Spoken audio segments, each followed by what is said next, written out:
I want to talk to Dave calling in from Wisconsin. Dave, you're live on Truth Wanted. What's up? Oh my, third time. Hello? Are you kidding me? Third time. It's Talk Heathen.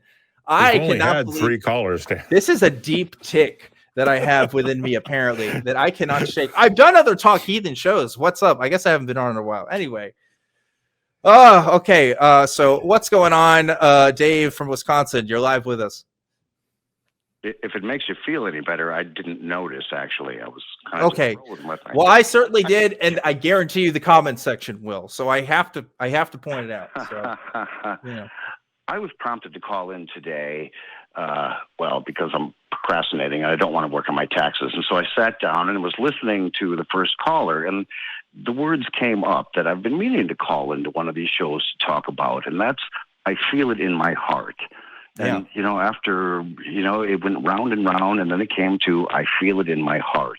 Yep. And it's that actual, I'll say, physiological sensation that people experience that I think is the basis of what faith is.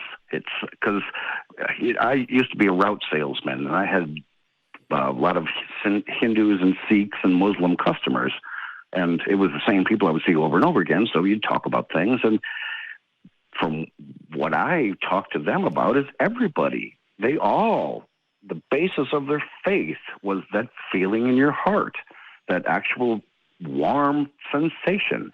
And it's pretty much the same thing as when you get a compliment from somebody you like or something really good happens.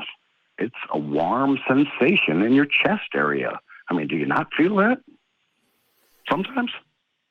Hello? Not when it comes to God. Yeah, I don't think so. I think I definitely felt things when I was a Christian, but I wonder how much of that was me trying to force things because of social situations. I think that was probably the majority of it.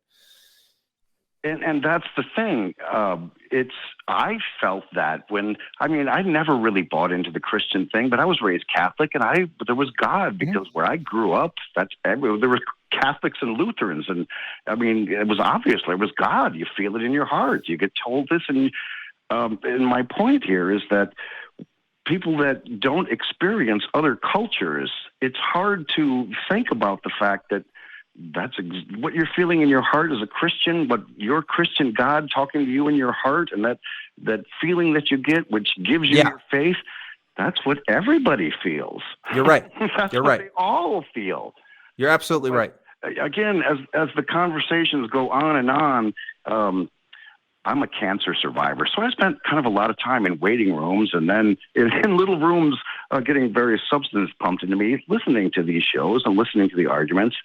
And again, today I'm procrastinating because I don't want to do my taxes. And here we all are talking. So I thought I would talk in and bring up, so what about it? What neurological process is happening because of indoctrination, because of being indoctrinated from childhood to believe these things and then spending your whole life in a society that reinforces this indoctrination?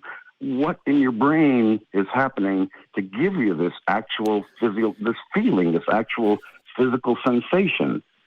Well, I'm not a neuroscientist, so I don't know if I could answer that.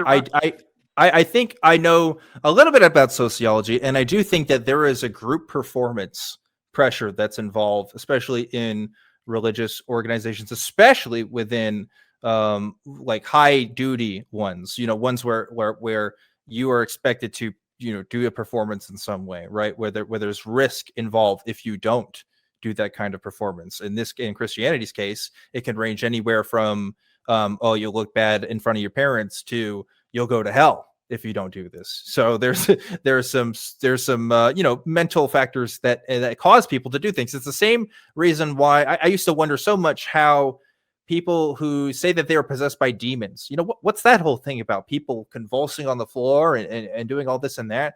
But it's a performance. It's a kind of social play that humans who are very advanced at doing this kind of thing get involved in.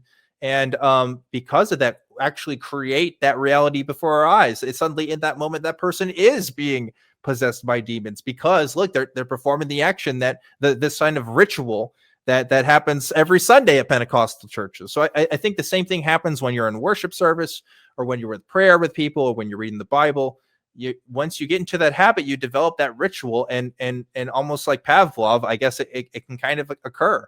I think we kind of self-institutionalize that, but that's my guess.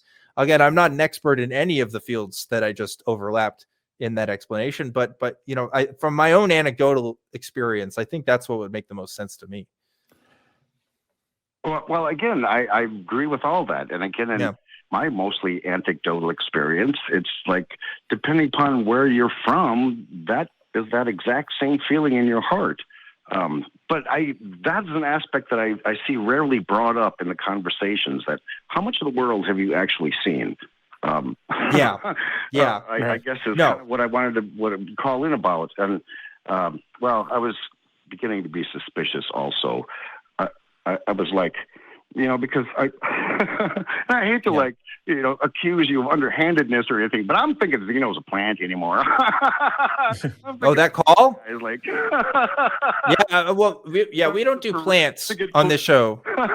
Occasionally we've had people call in as pranks and stuff, but as far as Talk Heathen goes, I don't think there's ever been any plants. But I'm being facetious and I shouldn't be. No, it's something that comes up every now and then. But it's weird. I don't have any more to say about it. Jim, you go ahead. Yeah, a couple of things. One, brains are weird. I think that is really what it comes down to. They're capable. You're capable of convincing yourself of a whole bunch of things based on your own experience. Because the brain fills in gaps on almost everything we sense anyway. So why wouldn't it continue to do so or think it's doing so on things that we don't necessarily perceive but think about, like talking to God? I mean, if somebody tells you that God will talk to you and you don't understand that you also have an inner monologue, that our brain talks to itself, you could assume that voice was God. If you feel loved in the presence of your parents, then why wouldn't you assume that if there is a God, you wouldn't feel even more love from the God that is a being of love, right? And so your brain is convinced of that and can put itself into that quote unquote mental state. But it all comes down, I think, really to brains are weird. But this also goes into the reason why Dan and I said earlier that eyewitness testimony is some of the worst testimony we have, some of the worst evidence we have. For almost anything. It's because our brains can convince us of all kinds of things that didn't happen. And other people can convince us of things that didn't happen. And we know that happens. I think it comes down to brains are weird. And this is why you need to engage the brain as much as possible rather than engage the emotions for thinking. Engage emotions for a whole lot of things, but not for thinking. Yep. Well, I thank you for your time, gentlemen. Have a pleasant day. All right. Thank you. Thank you, Dave.